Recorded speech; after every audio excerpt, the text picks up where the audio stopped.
क्या आपको इस औरत के बहतानों का पता था? आपको पता था, मगर अर्तुल साहब आप खामोश रहे। ये औरत कहती है कि ऐतुल खातून ने मेरी माँ और मेरे बाबा को कत्ल किया और आप मुझे रुक जाने का कह रहे हो। हमें अदालत का इंतजार करना होगा तो तक जहन्नम में जाए आपकी अदालत।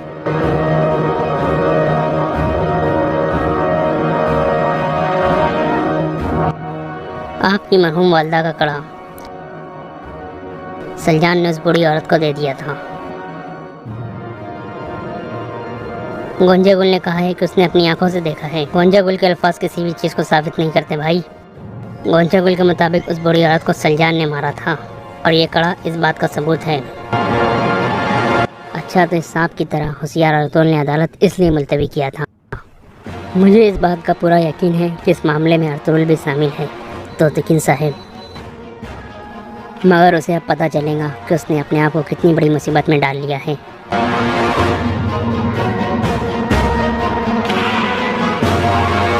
भाई, मुझे ये ना कहना कि इसमें तुम्हारा हाथ नहीं। क्या कर दिया तुमने? गुंदोगदो भाई, अर्तुल इसमें मुलविस नहीं है। तुम समझते हो मैं इस पर यकीन कर लूँगा, है ना सुमरतकिन?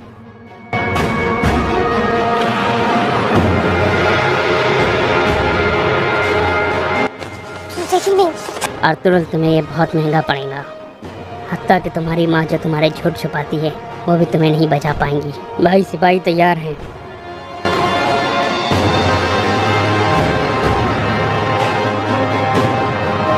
जवान कहाँ है बमसी?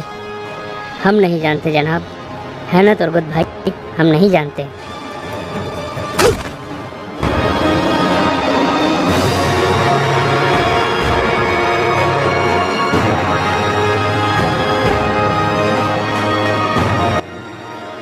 बाहर आओ अर्तुल। अम्मी जान, वक्त आ गया है।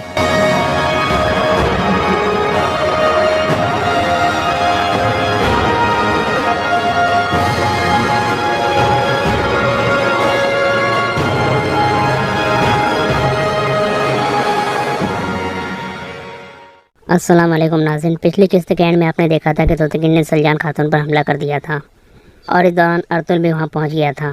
इस किस्त के आगाज़ में अर्तुल तोतकिन से कहता है कि ऐसा मत करो भाई, जिस पर तोतकिन अर्तुल से कहता है, क्या आपको इस औरत के बहतानों का पता था? आपको पता था, मगर अर्तुल साहब आप खामोश रहे। ये औरत कहती है कि ऐतुल खातून ने मेरी माँ और मेरे बाबा को कत्ल किया और आप मुझे रुक जाने का कह रहे हो। हमें अदालत का इंतजार करना होगा तो तक जहन्नम में जाए आपकी अदालत। इतने में हेमा खातून भी वहाँ पहुँच जाती है। तोतकिन हेमा खातून से कहता है, आपकी बहू सलजान मेरे बाबा के कत्ल में मुलविस है, मैं इसका मुंह खुलवाऊंगा। हेमा खातून कहती है, ये सिर्फ फिजरिया की अदालत में बोलेंगी, चाहे तुम्हें अच्छा लगे या ना लगे, अब तुम यहाँ से दफ़ा हो जाओ। तोतकिन कहता है, मेरा सब्र जवाब दे रहा है, जो भी मेरे रास्ते में आया उसे मेरे गुस्से का सामना करना होगा। हेमा खातून कहती है, तुम्हारा इस तरह हमला करना और ऐसे अल्फाज कहना एक सरदार को ज़ेब नहीं देता, अब तुम यहाँ से चले जाओ। तोतकिन कहता है, आप भी इस औरत के साथ हैं। हेमा खातून कहती है, सलजान से हिसाब लेना और इसको सज़ा देना मेरी जिम्मेदारी है, तुम्हारी नहीं, तुम अपनी हद में रहो। फिर वो सलजान को कहती है कि तुम अपने खेमे में चले जाओ। इसके बाद सलजान वापस अपने खेमे में चली जाती है। उसके आने के बाद हेमा खातून अब्दुर्रहमान से कहती है, सलजान के खेमे के बाहर 2 मुहाफिज तैनात कर दो। इसके बाद सब लोग वापस अपने अपने खेमों में चले जाते हैं। इसी दौरान बांझू को लेकर कबीले से निकल जाता है और जंगल में पहुंच जाता है। दूसरी तरफ गुंदोगदो हेमा खातून के पास पहुंचता है और कहता है, सलजान मेरी बीवी है, हमने इतने साल इकट्ठे गुजारे हैं, वो हमारे साथ ऐसा कैसे कर सकती है? हेमा खातून पूछती है, क्या किया है उसने? गुंदोगदो कहता है, आपकी मरहूम वालदा का कड़ा सलजान ने उस बूढ़ी औरत को दे दिया था। गोंजा गुल ने कहा है कि उसने अपनी आंखों से देखा है। गोंजा गुल के अल्फाज किसी भी चीज़ को साबित नहीं करते भाई। गोंजा गुल के मुताबिक उस बूढ़ी औरत को सलजान ने मारा था और ये कड़ा इस बात का सबूत है। इसके बाद गुंदोगदो कहता है, इसका मतलब है कि सलजान सरदार कोरकुट के कत्ल में भी मुलविस है। सलजान ने हमें तबाह कर दिया है। गुंदोगदो जाने लगता है तो हेमा खातून उसे रोककर कहती है, अल्लाह के लिए अपनी आंखें खोले, तोतकिन ने अभी कुछ देर पहले सलजान के खेमे पर हमला किया है। क्या आपको दिखाई नहीं दे रहा कि वो किस तरह की चालें चल रहे हैं?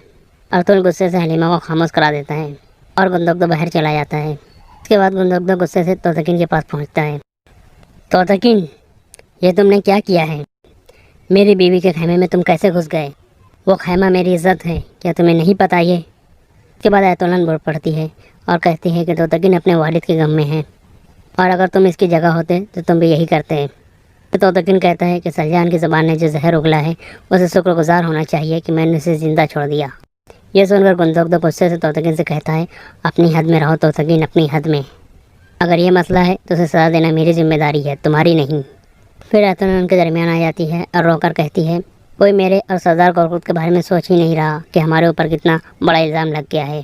फिर गुंदोक वहाँ से चला जाता है और आयतुल्लाह बैठकर रोने का ड्रामा करने लगती है। दूसरी जानिब कबीले के करीब जंगल में अब्दुर्रहमान ने दौन और बानू जी के लिए 2 घोड़े तैयार खड़े करे थे। इतने में वो दोनों वहाँ पहुँचते हैं और घोड़ों पर सवार होकर रवाना हो जाते हैं।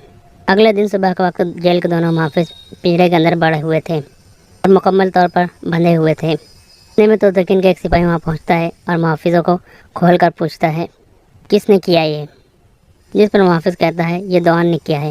वो यहाँ आया था और उसके बाद मुझे कुछ याद नहीं, हम दोनों बेहोश हो गए थे। दूसरी तरफ तोतकिन और दूसरे लोग सुबह सुबह नाश्ता करने में मसरूफ़ थे। में वो सिपाही इजाज़त लेकर अंदर आता है और बताता है कि बानो जी भाग गई है। जिस पर तोतकिन पूछता है, कैसे हुआ ये?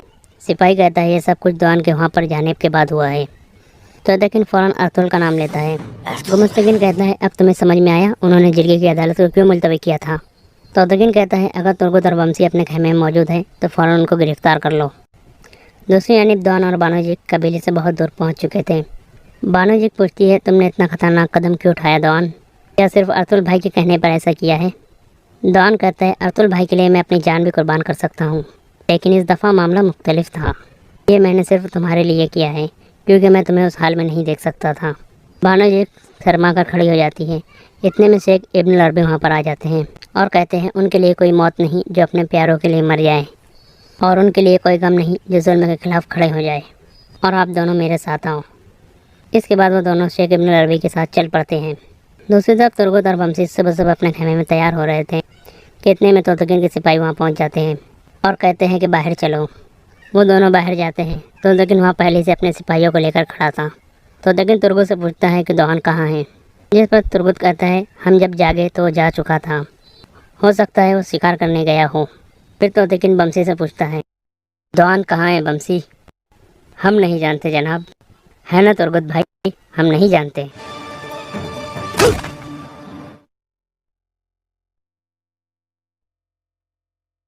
बमसी तोतकिन का मुक्का बर्दाश्त कर लेता है और कुछ नहीं कहता, क्योंकि अर्तुल ने पहले ही उन्हें कहा था कि सरेंडर कर देना।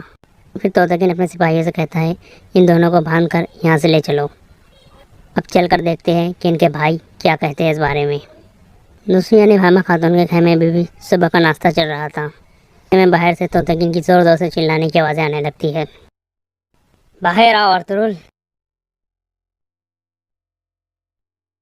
अम्मी जान, वक्त आ गया है।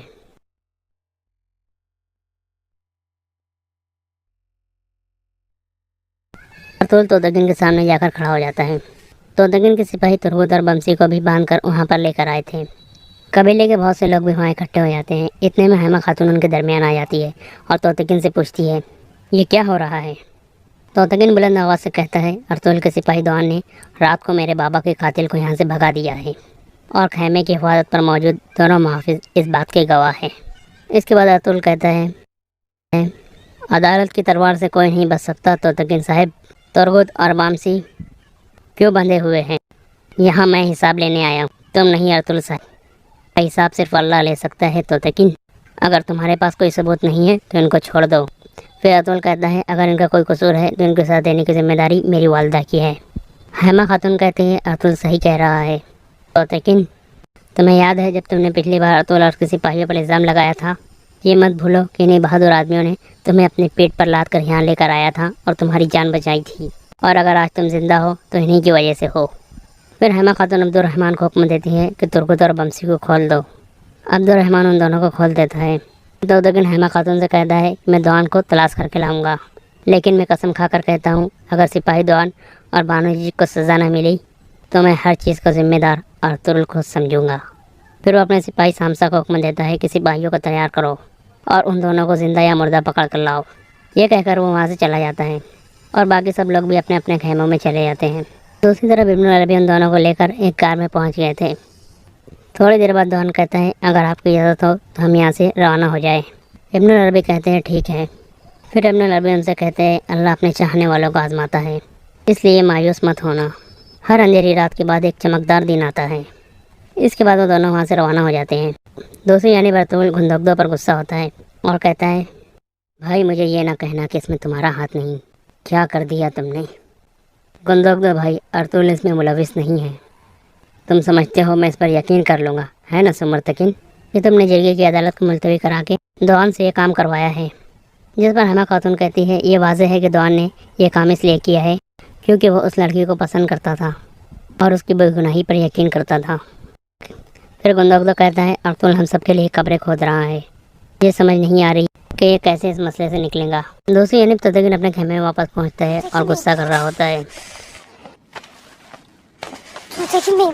अर्तुल तुम्हें ये बहुत महंगा पड़ेगा, हत्ता कि तुम्हारी माँ जो तुम्हारे झूठ छुपाती है वो भी तुम्हें नहीं बचा पाएंगी। भाई सिपाही तैयार हैं।